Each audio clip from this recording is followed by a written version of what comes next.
today we were having a chat, and I think it'd be good to push around, what's the value of it, and the different roles within the business. So it cuts across all of the fixed assets within a building, as we spoke about. What does it provide the C-suite with, or the board of directors?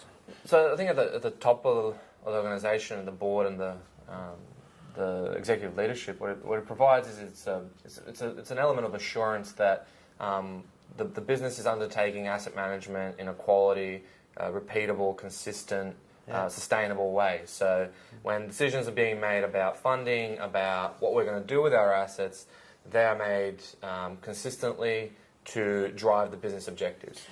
But that overall business objective comes from them guys, doesn't it? I think so. Yeah. So the board makes sure that the business is being run as it should. The executive leadership provides the leadership, or the direction for the organisation. So, and then the asset management team or the FMs, they need to understand what those objectives are, so then they can deliver those objectives using our assets. Yeah. So for those guys, what the framework allows us to do, that risk cost performance framework, is apply that framework to bubble up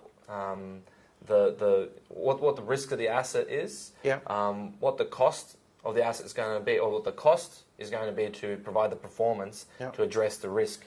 So if the leadership wants to go a certain direction, what do we need to do with our assets? What is the current risk in our current asset portfolio versus what we have to spend in our capital to generate that value? So it's a business overall asset framework, isn't it? And it depends on, again, it goes against do you want a gold-plated portfolio, or do you want to, over here we want to get rid of this in time, and therefore we run it a certain way? That's right. I mean, if the leadership say, we want the lowest cost solution, it might be, okay, we'll give you the lowest cost solution, but there's going to be certain elements of risk and performance that are going to be they're going to be sacrificed.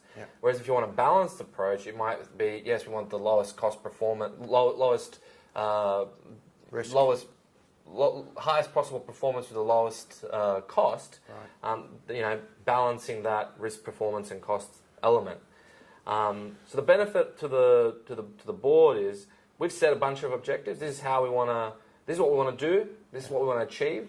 This is the objectives that we want to set to the asset management team.